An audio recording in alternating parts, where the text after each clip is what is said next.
you got some good interviews, man. You got some classic shit. What up, y'all? This is Robert Glasper. This is Terrace Martin. It's Terrace Martin. And you're watching Hard Knock TV with the homie Nick. Cause we don't give a shit and we'll bust your lip and don't even trip on Nick. and we stayed lit, and that's it. We out. Smoke weed every day. I said that was it. We out. The snap and everything. Smoke weed every day. Smoke weed every day. On your Twitter, I saw you guys were in the studio with Herbie. What can you guys tell us about that? I would like to talk about that. Good trail mix. Yeah. Snap peas. Snap peas, good trail mix. Bottled water. It's always A lot of nice. good conversations about writing music and life and children and Yeah. cooking and Robert and Herbie playing piano together. Me fanning out.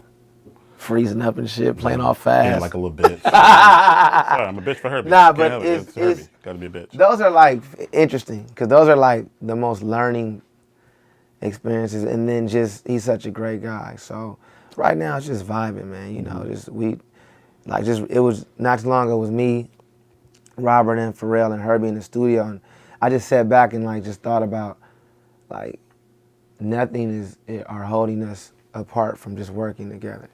You know, I wish that was more of the world like that with different genres of music and everything, because it was, first of all, everybody was there saying, God damn, Herbie, you're amazing, number one. But then number two was Herbie saying, yo, forget all that, let's, the moment, you know, let's, so they've all been about the moment and being cool.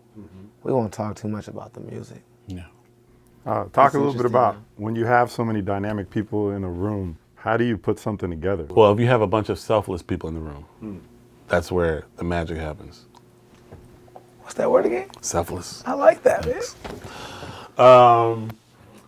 But that's really where the magic happens. If you have a bunch of egos in the room, it's like having 5 point guards. Right. You know what I mean? Or 5 shooting guards, you know? But when you have people like Terrace, myself, and Pharrell, or Herbie, or whoever's in the, in the room,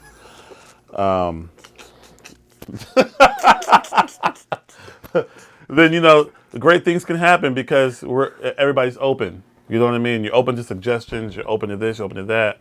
And when you're open, then you allow yourself to be subjected to change. And when you're subjected to change, you're subjected to innovation. What did Derrick say the other day? He said, "I'm just responding." Derrick Hodge, bass player on Blue Note Records. One of our friends here. Great producer, great songwriter, said the most hippest thing. Me and Robert was sitting, he was playing the most beautiful music on the bass I've ever heard in my life. And I turned to him and I said, man, you're a genius, this is beautiful.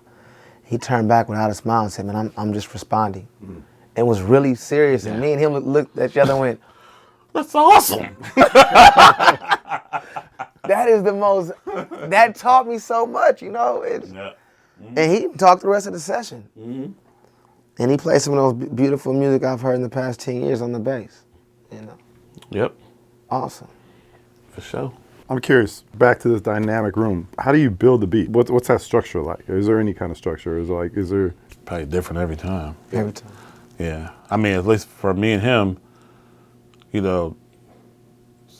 sometimes it'll start with, he'll be like, yo, let's just play something. He'll get on key bass and I'll get on piano and we'll just literally jam. Right.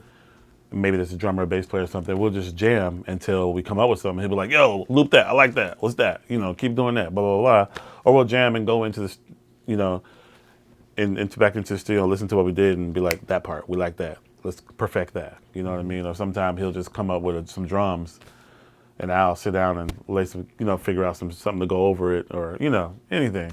The other day I was on drums playing around, and he sat next to me and got on the other drum set and we played a beat together. He told the engineer, keep that. Went in there, cut that, That's a song. That's a whole nother song. It's just about what you hear, if it's good or not. It wasn't even about Rob, drummer, or Terry, Never, yeah. It's just. We just supply ourselves with all the instruments. Yeah. Because we're not trying to play the instruments, we're trying to play music, you know what I'm saying? So we just trying to we ain't trying to be the best drummer, best this. We just trying to make music that make our heart warm, make your heart warm. So, when you got those kind of attitudes, you hop on anything and you just try to get it out. Yep. Lately, what we've been doing is we've been hopping on instruments we normally don't never play. Oh yeah, exactly. Well, I guess we hobby the drums, but different keyboard sounds and you know, different things, and then because it makes you play something different. He's making me play keyboards I've never played before. Ever. Wow. And I'm doing sounds I'm hitting sounds. I'm acting like I know what they are. I'm like, yeah, play that.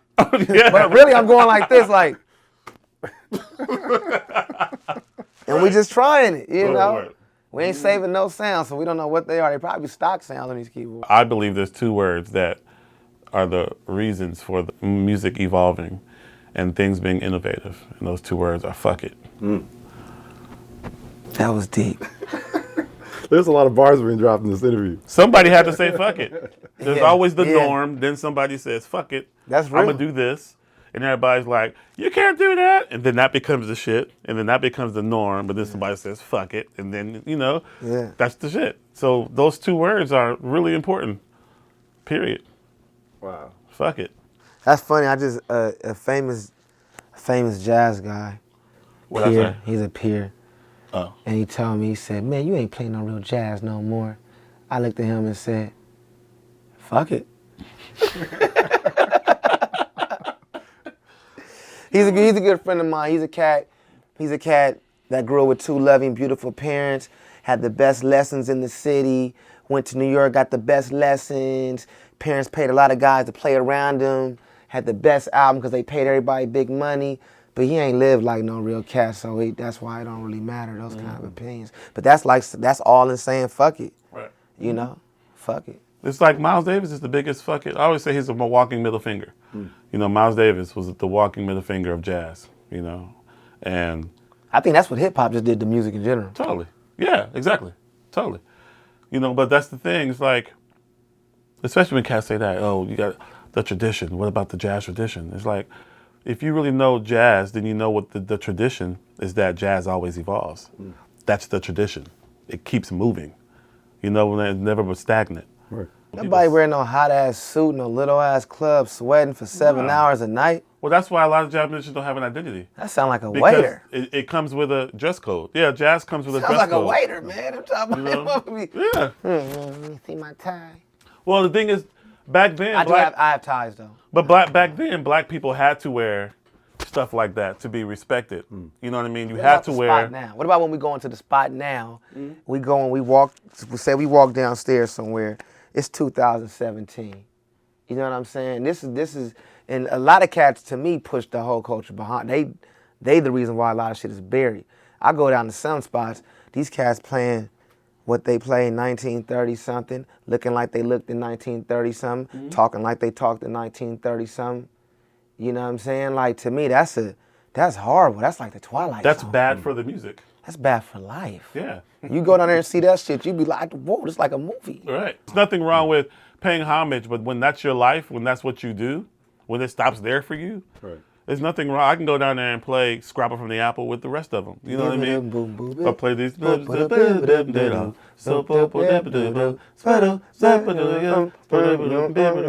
whatever. You can go down and play some bebop tunes, that's fine, but when that's your life and it doesn't go past that, that's cool for you. But when you look at other people that are progressing and doing something else that's reflecting the times, like Scrapper from the Apple reflected the times. You know what I mean? Like bebop reflected the times, hard bop reflected the times. Man, there's people getting killed. This motherfucker starving. Fuck all that shit. We doing music to warm hearts. Yep. That's the only goal, man. All those little boxes that motherfuckers got to. We don't even have the privilege to be in a little punk ass box. We just trying to heal souls, man. Pass that, man. Yo, we in California, so this is medicine. You talked about that's what hip hop was when you talk about breaking the molds. You want to talk a little bit more about that? I don't smoke. You hit that. Yo, this motherfucker hit that on your hard I knock. didn't hit it. I can't swallow smoke. Why not? I've never been able to smoke.